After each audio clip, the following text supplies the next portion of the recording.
Everybody, it's Jason with Parallel Reality coming back with you here today with an article from April 25th from Townhall.com, and it is called Joe Biden's Funny Mustache Man Problem. And if you're wondering what I meant by funny mustache man, well, there's the word, and don't want to say it that early in this video, otherwise YouTube has a problem with it. So let's see what the angry applesauce brain president's problem is. Well, I think we kind of know already. It says last week, a story appeared in Politico's West Wing playbook about how Joe Biden's inner team have taken to calling President Donald J. Trump, a president with a singularly outstanding record in protecting Israel and the Jewish people, funny mustache man pig. As to call this disconnected would be kind. To call this ahistorical would be an understatement. I am disgusted as it appears these staffers are entertained, but unfortunately, it's no joke. Under Joe Biden's watch, there's been a complete dereliction of duty when it comes to protecting or even condemning attacks against the Jewish people. This comes in stark contrast to the accomplishments of the very man Biden's team seeks to destroy. As President Trump's record speaks for itself. Under President Trump's leadership, the United States recognized Jerusalem as the true capital of Israel and moved the American embassy from Tel Aviv to Jerusalem. In fact, that's the thing that made me decide that I was going to vote for Trump in 2020. I didn't in 2016, not because of any animus towards him. In fact, he was the only option I was even seriously considering. But I wasn't really paying attention to political things at the time, and I just kind of was like, why is Trump, like, I didn't think he was a Republican, and I just kind of was like, I'm not going to vote for him. I didn't vote for anybody for president in 2016. But this was the thing, like I said, that made me go, okay, I'm voting for him in 2020, regardless of what happens.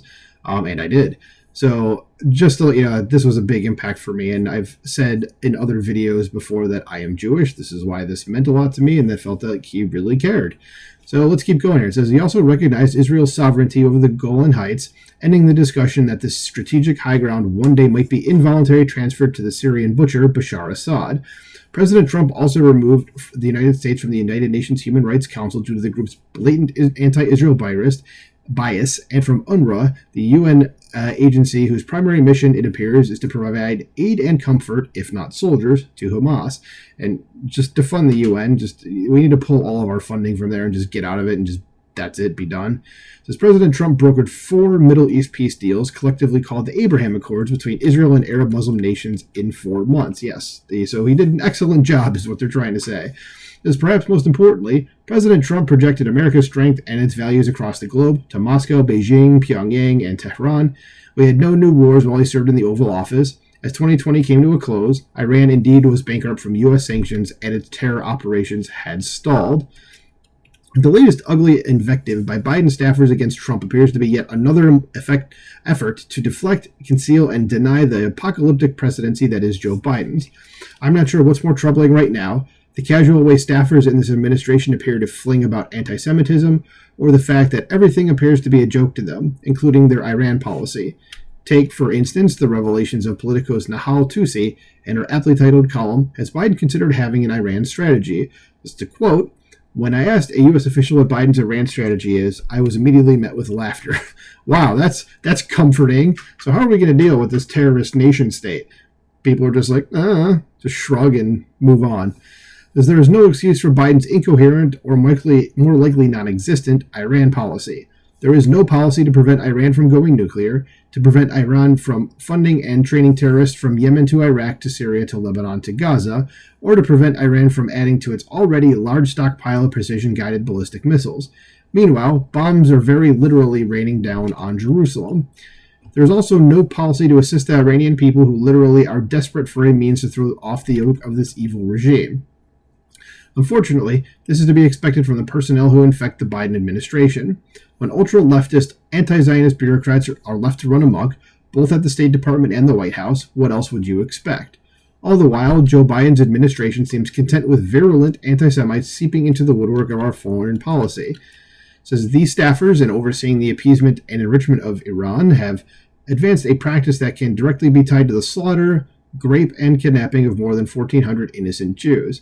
And they have the audacity to compare Donald Trump to Hitler. Yeah, I mean, it's like, you can see just through reading this article, you're like, here's all the stuff they're saying about Trump, even though Trump is like the most pro-Israel president that at least has existed in my lifetime. And they're calling him the bad guy, like he's anti-Israel. Like, you staffers you're dumb. You're just stupid people. I don't know what else to say about it other than you're just stupid. I know President Trump would have fired these staffers on the spot. I'd love to see the "you're fired" or, whatever. There's all the while overseeing a foreign policy based on peace through strength. President Trump also would not have tried to micromanage Israel's defense against Hamas after the October 7th massacre. He would have trusted our critical friend and ally to protect its citizens as it deemed necessary. And that undoubtedly would have created the best chance for Israel to emerge victorious with the hostages brought home, and we still pray for that outcome, notwithstanding Biden's mistakes. And at the time that I'm recording this, we're still missing a lot of hostages, guys. It says, to those in the Biden administration referring to Trump as, a funny mustache guy, end this disgusting insult immediately.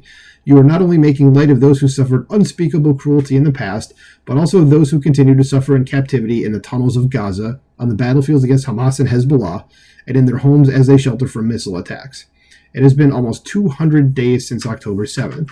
The time for humor is long gone, as is the time for counting votes, indulging rogue staffers, and placating those who hate Israel and hate America. Give Israel now the full-throated support it needs to defeat Hamas and Hezbollah, deter Iran, bring its hostages back to their families, restore quiet to its citizens, and end its national trauma. And while you're at it, perhaps also a few words condemning the anti-Semites at home. The world is watching. And David Friedman, the author of the article, is a former U.S. ambassador to Israel. That's how I know his name. I was like, I know this guy's name from something. So yeah, I mean, as you can see, like, the people, it's the usual thing with the Biden administration is they're going to blame the other side for everything that they themselves are doing. It's like they've never looked in a mirror in their lives before. So let me know what you think about this. I mean, do you agree with what Mr. Friedman is saying here? Let me know in the comments below. Like, share, subscribe, and I'll talk to you soon. Bye.